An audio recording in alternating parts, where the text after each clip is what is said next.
Bonjour tout le monde, dans cette vidéo on va voir les deux types d'héritage, héritage simple et héritage multiple. Commençons par l'héritage simple. L'héritage simple, lorsqu'une classe dérivée hérite d'une seule classe de base. Par exemple, un chien hérite d'une seule classe de base qui est animal et chat hérite d'une seule classe de base qui est animal. Par contre, dans l'héritage multiple, lorsqu'on trouve une classe dérivée hérite de plusieurs classes de base. C'est-à-dire on a une classe qui peut hériter de plusieurs classes. Dans cet exemple, personne et employé sont deux classes de base. Et la classe dérivée, c'est la classe enseignant. Commençons d'abord par l'héritage simple et voyons l'exemple. Ici, j'ai seulement créé les deux classes animal et chien.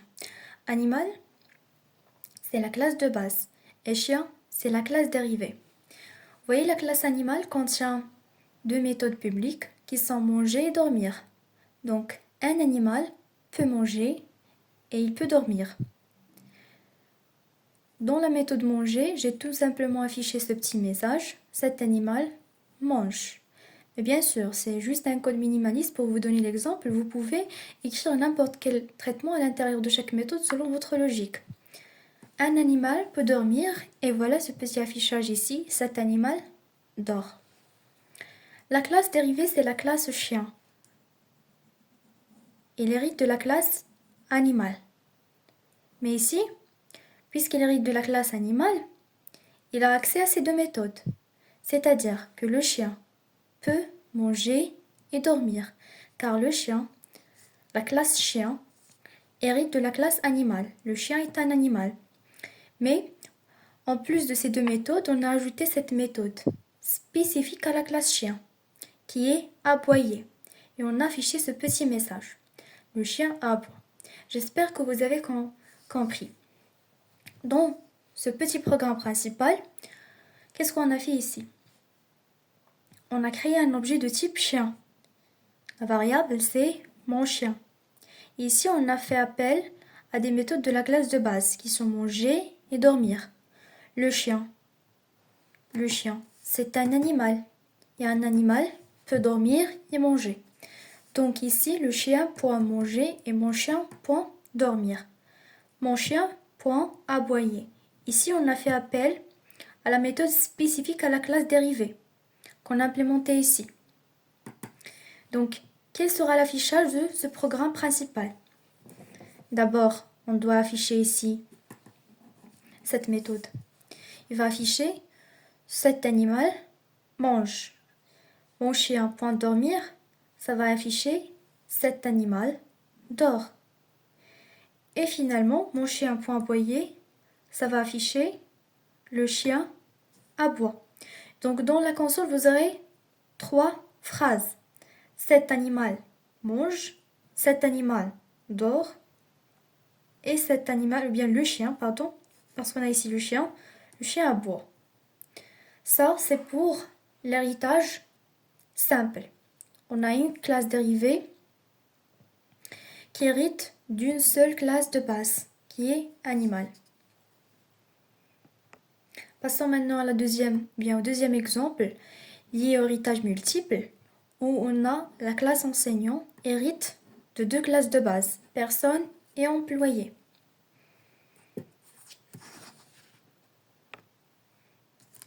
Alors, voici les deux classes de base.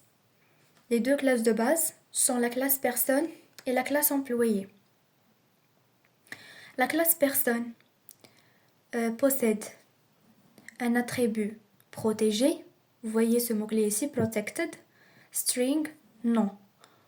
Voici le constructeur et voici une méthode à l'intérieur de la classe personne qui permet d'afficher le nom de la personne. Donc ici, on affiche le nom. Et dans la classe de base, la deuxième classe de base employé, il contient un attribut protégé, protected, double, salaire. Le constructeur Et on a une méthode afficher salaire qui permet d'afficher le salaire de l'employé. Dans notre exemple, on a l'enseignant hérite de 2 classes de base, hérite des 2 classes personnes et employés. On a d'abord créé les 2 classes de base personnes et employés. Après, j'ai créé la classe enseignant. La classe enseignant, qu'est-ce qu'il fait? Il hérite de 2 classes de base, qui sont personnes et employés. Vous voyez cette écriture? On les a séparées avec point-virgule, pour dire qu'il s'agit d'un héritage multiple. Donc la classe enseignant hérite de la classe personne comme il hérite de la classe employé. Et voilà l'attribut spécifique à la classe enseignant. Donc la classe enseignant possède un attribut privé, vous voyez le mot-clé private, string, matière. La matière enseignée par cet enseignant. Puis on a fait le constructeur. Vous voyez le constructeur ici, comment on l'a créé. D'abord le nom de la classe enseignant, c'est la classe dérivée. Il prend paramètre 3. On a ici 3 paramètres. N, ça reflète le nom. Le nom, ça vient de la classe personne. Double S, ça vient de la classe employé. Ça représente le salaire.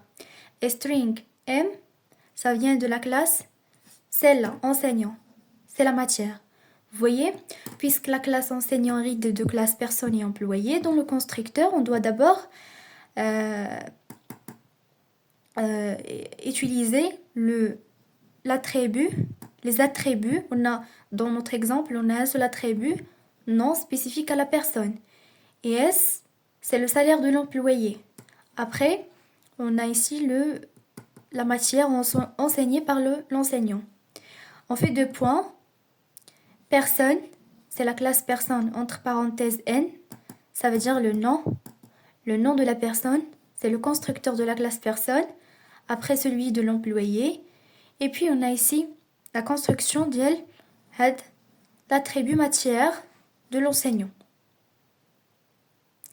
Et à l'intérieur de la classe enseignant, on a implémenté une méthode afficher info qui permet d'afficher toutes les informations de l'enseignant, commençant par son nom, son salaire et puis la matière enseignée par cet enseignant.